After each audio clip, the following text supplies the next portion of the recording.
Di zaman dulu ada sepasang kakek dan nenek. Kakek dan nenek ini hidup di sebuah rumah, rumahnya tingkat ya, lantai 2. Setiap hari ada tikus yang selalu mengambil makanannya. Jadi dia di sini banyak tikus kan ya, suka masuk ke rumah kemudian mengambil makanan di meja itu. Nah, satu hari jemaah sekalian, si kakek nenek ini pulang dari pasar, kemudian si tikus yang biasa mencuri makanannya melihat, wah, si kakek dan nenek sedang membawa bingkisan plastik dari pasar. Dilihat ada ayam, buka lagi ada roti, keju. Kemudian tikus itu melihat ada bungkusan besar, pas dibuka oleh kakeknya ternyata perangkap tikus. Perangkap tikus. Si tikusnya langsung kaget. Waduh, si kakek membeli perangkap tikus, pasti tujuannya untuk menangkap aku. Wah, aku dalam bahaya katanya. Maka pergilah dia. Di situ si kakek itu punya ayam ya. Ngadu tikus itu kepada ayam.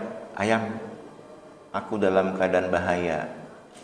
Tuan kita si kakek beli perangkap tikus. Tolong aku. Bagaimana nih? Apa kata ayamnya? Ya, itu kan perangkap tikus, bukan perangkap ayam. Itu nggak bahaya bagiku. Pikirin sendiri. Si ayam tidak mau menolong si tikus. Pergilah dia menemui kambing. Kakek itu punya kambing. Kambing, aku dalam bahaya. Si kakek membeli perangkap tikus. Tolong aku. Tapi jawaban yang sama juga muncul dari si kambing. Nah, itu kan perangkap tikus, bukan perangkap kambing. Tidak bahaya bagiku. Nggak bisa nolong. Ya. Akhirnya ada kerbau gitu. Ya. Sapi minta tolong juga si tikus itu kepada sapinya. Tapi sapinya pun menjawab hal yang sama. Tidak mau menolong si tikus. Keluarlah dia dari rumah itu dengan sedih. Di tengah jalan ketemu dengan si ular. Ngadu dia ke ular. Ular, aku dalam keadaan bahaya. Si kakek membeli perangkap tikus. Tolong aku. Tapi sama jawabannya, si ular tidak mau menolong si tikus. Nah, suatu malam jemaah sekalian, ketika sudah tidur kakek nenek, tiba-tiba dia mendengar di bawah, di lantai bawah, di dapur ada suara gubrak, gubrak, gubrak. Kata si kakek, wah, nek, ini tikusnya ketangkep. Ya.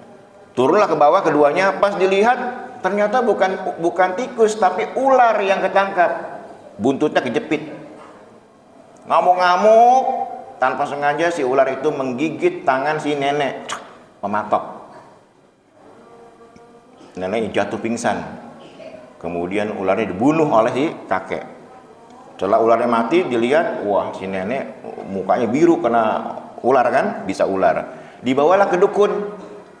Kata dukunnya, wah, ini sudah bahaya, ini harus segera dikasih dengan hati ayam. Harus dikasih dengan hati ayam. Akhirnya si kakek pulang, dia punya ayam di situ, dipotong ayamnya, kemudian hatinya dikasih ke nenek. Tapi nggak sembuh juga. Pindah ke dukun berikutnya. Kata dukun berikutnya, ini udah parah ini, harus dikasih hati kambing. Akhirnya kakeknya pulang, dipotong kambingnya, diambil hatinya, dikasih ke neneknya. Tapi neneknya nggak ketolong, mati juga ya, meninggal. Datanglah para tetangga untuk ziarah kan, untuk takziah. Ini harus disiapin makanan nih. Akhirnya apa? Si kakek memotong sapinya. Potong sapinya, kemudian dimasak untuk memberi makan kepada orang yang takziah. Nah, si tikus jemaah sekalian dari kejauhan melihat, ya ampun, tadi aku dalam keadaan bahaya, minta tolong ke ayam, ayamnya dipotong. Minta tolong ke kambing, kambingnya nggak nolong, kambingnya dipotong. Minta tolong kepada sapi, sapinya juga dipotong, mati. Ularnya pun begitu. Tikus yang tadinya dalam keadaan bahaya, justru dia dalam keadaan selamat. Yang lainnya itu apa? Mati semua. Nah, ini sebuah ilustrasi jemaah sekalian kepada kita ini dalam kehidupan bermasyarakat ya. Jangan sampai kita kita didatangi oleh tetangga kita, kemudian tetangga kita minta tolong. Padahal kita mampu untuk membantunya, tapi kita tidak mau membantunya.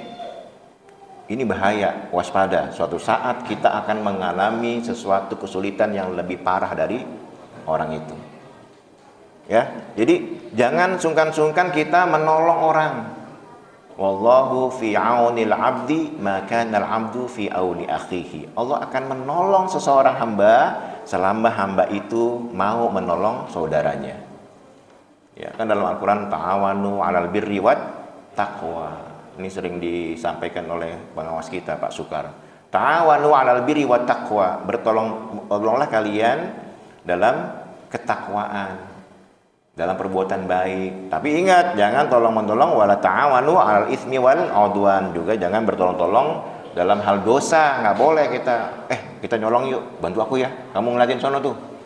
Kalau ada orang, ada polisi kasih kode, nah itu berarti tolong-menolong dalam kejahatan, nggak boleh ya. Jadi dalam kehidupan bermasyarakat jemaah sekalian, Islam sangat mengatur bahwa untuk hidup damai, untuk hidup rukun itu kita harus bisa ada hati yang lega untuk membantu orang. Ya, pokoknya ada orang minta bantuan, apalagi kayak pejabat Pak RW udah pasti mau itu, Pak RT kan Pak RT masih siap dibangunin jam 2 malam juga oleh warganya. Nah itu jangan ada alasan, lu tidur malam, nggak bisa itu udah kewajiban. Nah tapi bagi kita sesama tetangga, ketika ada tetangga minta bantuan dan kita mampu untuk membantunya, bantulah. Ya, karena kita akan dibantu atau ditolong oleh Allah selama orang itu membantu saudaranya ya. Di bulan Ramadan mari sama-sama jangan pelit untuk berbuat baik apapun, sekecil apapun. Tadi panitia sudah mengumumkan ada buka puasa bersama. Kalau punya kelebihan rezeki, kirim. Ya. Kalau nggak bisa mengirim makanan, kirim uangnya kepada panitia. Kenapa? Karena itu dalam rangka membantu saudara-saudara kita ya. Dan pasti apa yang kita infakkan, kita perbuat pada orang lain, Allah itu menghitungnya dan akan mengganti kita dengan berlipat ganda. Ini